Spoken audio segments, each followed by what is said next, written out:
सभी साथियों को क्रांतिकारी जय भीम। साथियों, मैं एडवोकेट सुजीत सम्राट, राष्ट्रीय अध्यक्ष नीली क्रांति। पूरे देश के अंदर जो हाथरस की पीड़िता है उसको न्याय दिलाने के लिए पूरे देश के अंदर आंदोलन हो रहे हैं। सभी लोग सड़कों पर हैं और फिर एक और ऐसी घटना आई है बलरामपुर के अंदर कि दलित की बेटी को कुछ दरिंदों ने उसके साथ गैंगरेप किया और फिर उसको मौत के घाट उतार दिया। ये घटनाएं बढ़ती जा रही हैं। ये घटनाएं क्यों बढ़ रही हैं? क्योंकि जो हमारे लोग हैं, जो 131 मेंबर ऑफ पार्लियामेंट हैं, वो लोग शांत बैठे हुए हैं। उनका शांत बैठना ये दिखाता है कि जो समाज की बहन बेटियां हैं, समाज पर अत्याचार बढ़ता जा रहा है। बाबा साहब डॉक्टर अम्बेडकर ने इस संविधान को बनाने के लिए, पॉलिटिकल रिजर्वेशन के लिए कितनी कुर्बानी की गई है। बाबा साहब डॉक्टर अम्बेडकर ने अपने बच्चों की कुर्बानी दी। बाबा साहब डॉक्टर अम्बेडकर ने अपनी पत्नी की कुर्बानी दी। कुर्बानी देने के बाद जब भारत का संविधान बनाया और भारत के संविधान में पॉलिटिकल रिजर्वेशन बनाया गया, पर वो लोग बैठे हुए हैं 131 मेंबर ऑफ पार्लियामेंट, यहाँ तक कि वो कोई स्टेटमेंट भी नहीं दे सकते हैं। वो डरते हैं अपनी पार्टियों से, वो किसी भी पार्टी में हो। आप बाबा साहब डॉक्टर अम्बेडकर को मानने वाले लोग हैं तो बाबा साहब डॉक्टर अम्बेडकर ने तो जो सबसे पहले कानून मंत्री थे, तो बाबा साहब डॉक्टर अम्बेडकर ने कानून मंत्री रहते हुए जब इस देश के अंदर हिंदू कोड बिल लागू नहीं किया गया तो बाबा साहब डॉक्टर अम्बेडकर ने कुर्सी को ठोकर मारने का काम किया। उस बाबा साहब डॉक्टर अम्बेडकर के फॉलोवर हैं। और अभी आपने देखा होगा पूर्व में सारंगपुर के अंदर जो अत्याचार हुआ, उस अत्याचार के खिलाफ बहन कुमारी मायावती ने संसद के अंदर शेरनी की तरह जो स्पीच दिया और उसमें वहां पर बहन कुमारी मायावती ने इस्तीफा देने का काम किया। आप लोग क्यों नहीं बोल पाते हैं?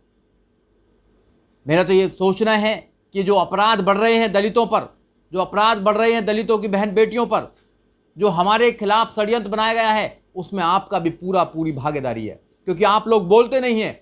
जो समाज ने आपको जिम्मेदारी दी थी कि समाज की बात को आप संसद के पटल पर उठाने का काम करेंगे, देश के सबसे बड़े मंदिर, जो न्याय का मंदिर, जहां से कानून बनता है, उस कानून के मंदिर में आप हमारी आवाज को उठाने का काम करेंगे, मगर आपने अपनी जिम्मेदारी को नहीं निभाया है। तो मैं तो डिमांड करता हूं कि ऐसा रिजर्वेशन, जो पॉलिटिकल रिजर्वेशन है, खत्म हो जाना चाहिए। इससे तो दलाल पैदा हो रहे हैं। अगर ऐसे दलाल पैदा होते रहे तो फिर हमारी बहन बेटी कहां सुरक्षित होंगी? क्योंकि आप सरकार में बैठे हुए हैं और सरकार में बैठे हुए लोग अगर आवाज नहीं उठाते तो फिर कौन आवाज उठाएगा?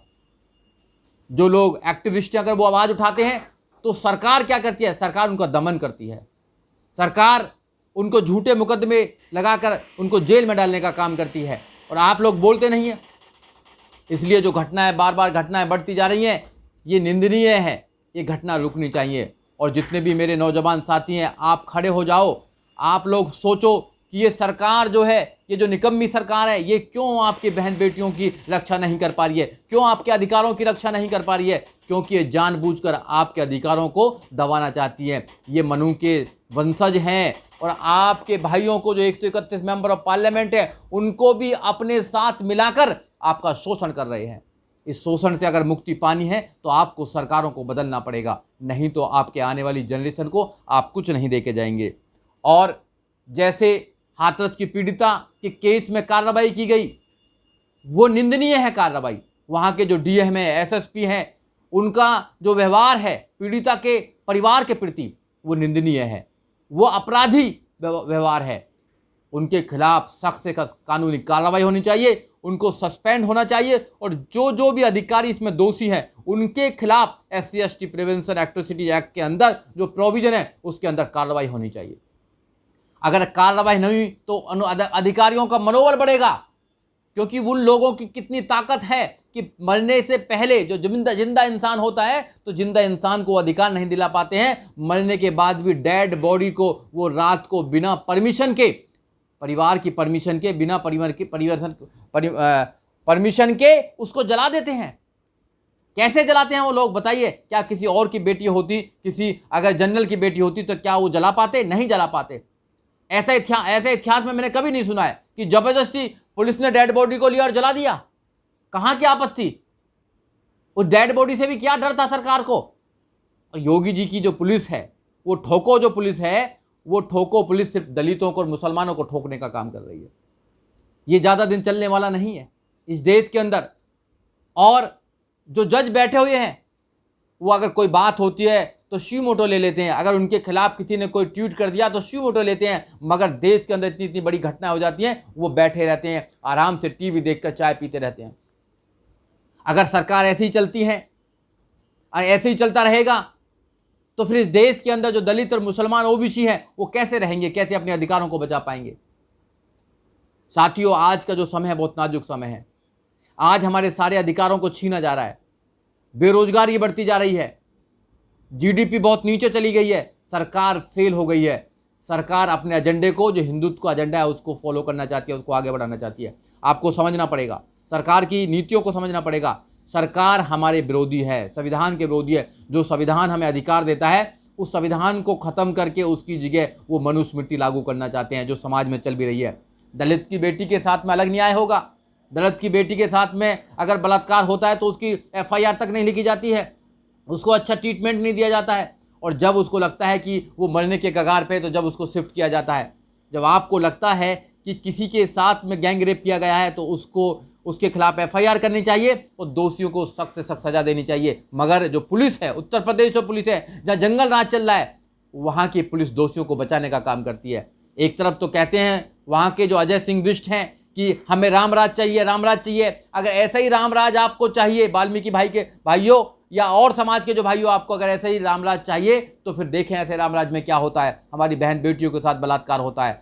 इस रामराज के अंदर बहन बेटियों के मरने के बाद भी उनकी लाश को बिना परमिशन के जला दिया जाता है, रात को 2 बजे जला दिया जाता है। आपके अधिकारों को नहीं सुना जाता है और परिवार को घर के अंदर बंद कर दिया जाता है। ये कहाँ की तानाशाही है? क्या ये हम कानून के राज में रहते हैं? ये लगता है कि यहाँ पर देश आज़ाद है। आज भी हम गुलामों की तरह रह रहे हैं, आज भी हमारे साथ गुलामों की तरह व्यवहार किया जा रहा है कि एक परिवार को, पूरे देश में 130 करोड़ लोग हैं, कोई कहने को तैयार नहीं है। आपने अमेरिका में देखा होगा, एक व्यक्ति को पुलिस ने मारने का काम किया, पूरा अमेरिका जलने लगा, पूरा अमेरिका बाहर निकल कर आ गया। मगर यहाँ एक परिवार जिसकी बेटी गई है, बेटी आपके भी है, जिससे बेटी गई है, जिस भाई से बहन गई है और जिस माँ से उसकी बेटी छीनी गई है, अंतिम समय में उसका चेहरा भी नहीं दिखाया गया। ये कौन सा चेहरा है पुलिस का? ये कौन सा चेहरा है सरकार का? मैं पूछना चाहता हूं आप लोगों से। अगर आप आज घर में बैठे रहे, आज आवाज नहीं उठाएंगे, तो कल आपकी बहन बेटी का नंबर है। क्योंकि वो जो सरकार में बैठे हुए जो लोग हैं, जो गुंडे हैं, वो चुन चुन कर आपके ऊपर अत्याचार कर रहे हैं और सरकार उनको संरक्षण दे रही है। सरकार चाहती है कि इस देश के अंदर जो दलित है, जिसका उद्धार हो रहा है, जो बाबा साहब डॉक्टर अम्बेडकर को फॉलो करके आगे बढ़ रहा है, उसका मनोबल तोड़ दिया जाए, उसको वहां घुटनों पर ला दिया जाए जहां वो आज़ादी से पहले रहता था। इस आज़ादी को लड़ने के लिए बाबा साहब डॉक्टर अम्बेडकर ने अपने बच्चों की कुर्बानी दी है। इस आज़ादी को प्राप्त करने के लिए बाबा साहब डॉक्टर अम्बेडकर ने अपनी पत्नी की कुर्बानी दी है। कितने महापुरुषों ने कुर्बानी दी है, कितने नौजवानों ने कुर्बानी दी है। ये आज़ादी ये छीनना चाहते हैं और इस आज़ादी के जगह ये गुलामी लाना चाहते हैं, मनुस्मृति को लागू करना चाहते हैं। जब तो हमारे बच्चों के एजुकेशन को ख़त्म कर रहे हैं। आज ये जो केस हुआ है, ये पहला केस नहीं है, इससे भी पहले बहुत सारे केस हो चुके हैं और कंटिन्यू बढ़ते जा रहे हैं। 2 दिन बाद बलरामपुर में हो गया, बलरामपुर में भी सेम घटना है, राजस्थान में भी हो गई है, मध्य प्रदेश में हो रही है। जहां बीजेपी की सरकार है मोस्टली, वहां पर ज्यादा अत्याचार हो रहे हैं दलितों के ऊपर, मुसलमानों के ऊपर। अब योगी जी गाय को तो सुरक्षित करेंगे, मगर बेटियों को सुरक्षित नहीं करेंगे, क्योंकि ना तो मोदी जी के बेटी है ना योगी जी के बेटी है। अगर तुम्हारे बेटी होती तो तुमको पता लगता कि बेटी का दर्द क्या होता है। अगर तुम्हारे बेटी होती तो पता लगता। आप तो बिना औलाद के बैठे ना सरकार में। तो अगर तुम बेटियों की सुरक्षा नहीं कर पाओगे, तुम अधिकारों की सुरक्षा नहीं कर पाओगे, तो दिन दलितों ने वोट दिया है तुम लोगों को। दलित सुने, गौर से सुने, सारे बहुजन समाज के लोग सुने।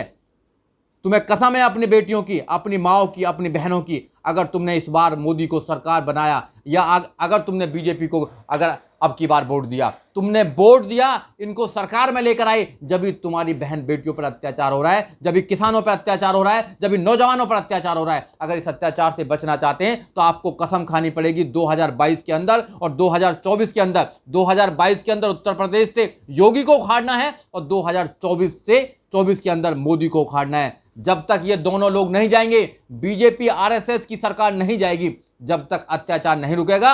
अत्याचार को रोकना चाहते हैं तो उसका एक इलाज है, इनको सरकार से बाहर निकालना है, जब ही रुक सकता है, अदरवाइज नहीं रुक सकता है। जय भीम, जय भारत, नमो बुद्धाय।